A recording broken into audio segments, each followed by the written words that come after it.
Savez-vous qu'une simple épice que vous utilisez dans votre cuisine peut être dangereuse pour votre bébé? Dans cette vidéo, je vais partager avec toi une histoire qui te fera réfléchir à deux fois avant d'utiliser le clou de girofle pendant la grossesse.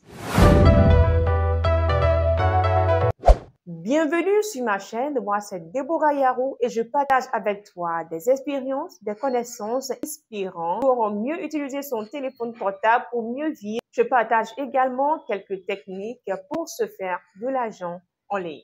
Nous parlons du clou de girofle. Le clou de girofle est une épice que beaucoup de personnes connaissent, que beaucoup de personnes utilisent.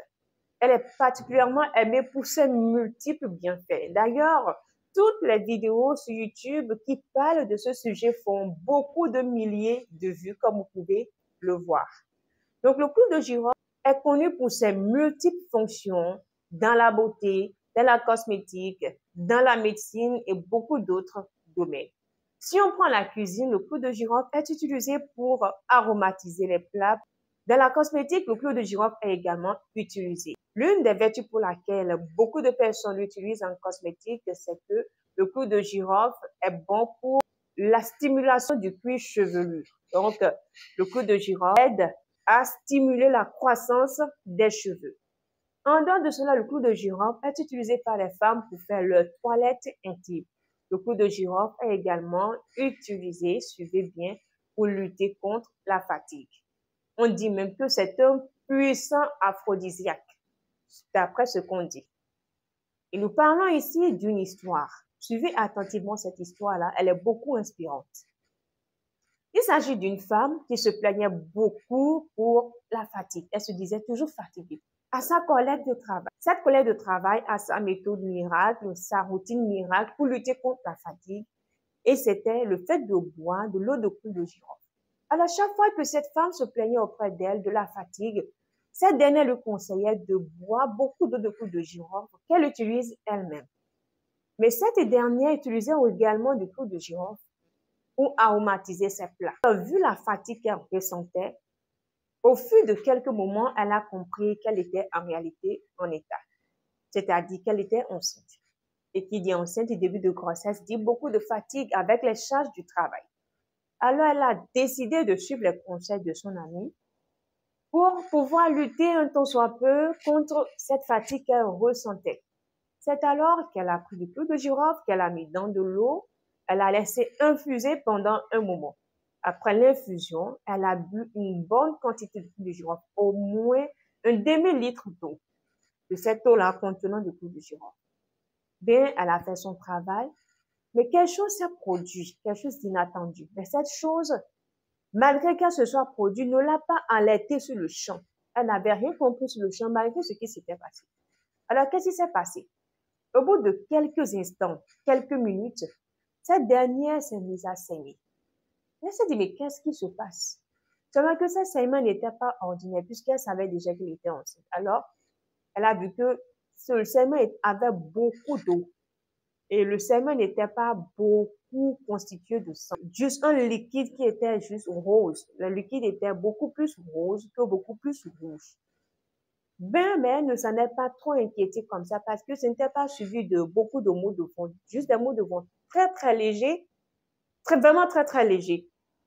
Mais beaucoup d'eau et beaucoup de liquide rose. Lorsqu'elle est rentrée, elle a partagé sa mésaventure avec son mari. Son mari a dit, ah, là, il s'agit des symptômes d'une fausse couche. Quoi? Une fausse couche? Non, c'est pas possible. Ils ont alors décidé de faire un test de grossesse et le test a confirmé que le fœtus était toujours là. Donc, jusque-là, elle n'avait rien compris. Alors, de temps en autre, elle continuait par consommer de l'eau de clou de girofle. Mais elle a commencé par faire une remarque au bout d'un certain temps. Elle a constaté que lorsqu'elle prenait cette eau de clou de girofle ou qu'elle prenait le clou de girofle mais qu'elle mangeait, elle avait des maux de ventre, des contractions. C'était de façon répétée. Et elle a commencé par comprendre que c'est lorsqu'elle prenait du clou de girofle que cela lui arrivait. Que jusqu'à un certain moment, elle a remonté les faits pour se dire, mais qu'est-ce qui se passe? Elle a alors remonté les faits pour se rendre compte que le jour qu'elle avait saigné, ce jour-là, qu'elle avait consommé beaucoup d'eau de clou de girofle. C'est alors que ça a commencé par lui travailler dans son esprit. Elle a dit, mais oui, je consomme cette épice-là depuis des années. Mais il y a peut-être des choses que je ne connais pas dessus. Elle a alors pris son téléphone. Lorsqu'elle a pris son téléphone, elle est allée sur Google. Arrivée sur Google, elle a lancé la recherche. Clou de girofle pendant la grossesse. Et là, boum, suivez attentivement, elle tombe sur des articles pas possibles qui déconseillent la consommation de clou de girofle, surtout pendant les 3 premiers mois de grossesse. Les articles étaient clairs que la consommation de cette épice et clou de girofle-là était nuisible, peut s'avérer être dangereuse pour une femme enceinte, surtout pendant les premiers mois, le premier trimestre de la grossesse. Les articles disaient clairement qu'il n'était pas conseillé à une femme enceinte de consommer directement du clou de girofle ou même d'utiliser l'huile essentielle de clou de girofle. Lorsqu'elle est tombée sur cet article, ses yeux se sont ouverts. Depuis ce temps-là, elle a arrêté d'utiliser des clous de girofle. Elle a également constaté que les contractions ont également diminué. Alors, peut-être diriez-vous, est-ce qu'un article Google est fiable? Vous-même répondez à la question. Alors, dites-moi également dans les commentaires jusque-là ce que vous pensez de cette histoire. Si c'était vous, si vous étiez à la place de cette femme-là, quelle aurait été votre réaction? Puisque vous avez compris que c'est ce que vous consommiez qui allait vous faire perdre votre bébé. Maintenant, si elle savait dès le départ que le clou de girofle était nuisible au nouveau fœtus, est-ce qu'elle allait consommer cette épice-là? Ça, c'est un.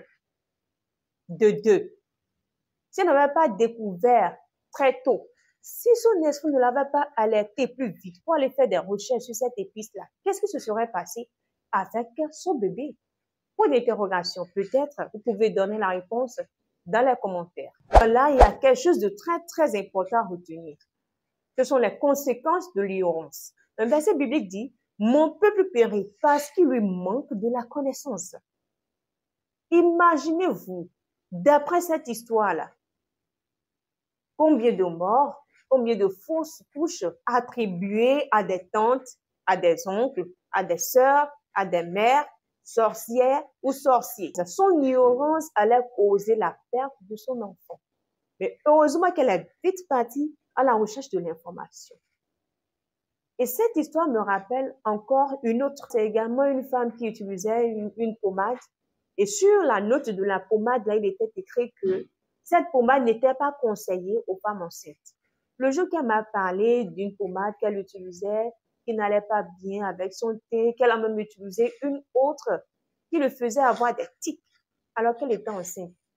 J'ai pris la pommade, j'ai lu la note et j'ai clairement vu et je lui ai montré, elle dit, ben, regarde ce qui est clairement écrit. Une femme enceinte ne doit pas passer cette pommade-là, mais tu la passes. Alors que c'était sous sa main, elle sait lire, elle sait écrire, mais elle n'a pas le réflexe de lire. Ce qui fait la différence entre celui qui réussit et celui qui ne réussit pas, c'est la connaissance, c'est l'information. Mais plusieurs personnes ne vont pas à la recherche de l'information. Plusieurs personnes restent dans l'ignorance et se tuent et se font du mal à cause de l'ignorance. Alors les amis, je t'en prie, je nous en prie, choisissons de connaître. Choisissons de sortir de l'ignorance. On dit que si tu veux cacher malheureusement quelque chose, un Africain, mets-le dans un livre. Mais là, est-ce qu'il s'agit simplement d'un livre? Tu fais juste d'écrire. Et même les vidéos instructives. Vous avez déjà vu, par exemple, cette vidéo, elle ne fera certainement pas beaucoup de vues. C'est une vidéo qui sauve des vies. Mais lorsqu'il s'agit des choses sérieuses, des choses qui font réussir, qui font sortir de l'ignorance, là, on ne s'intéresse pas.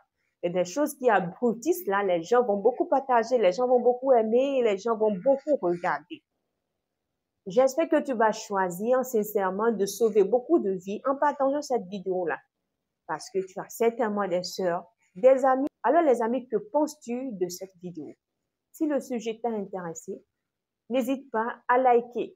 Et si de tels sujets t'intéressent également sur cette chaîne, dis-le moi en commentaire et je me ferai le plaisir de partager beaucoup d'expériences, beaucoup d'histoires inspirantes avec toi. À la prochaine vidéo.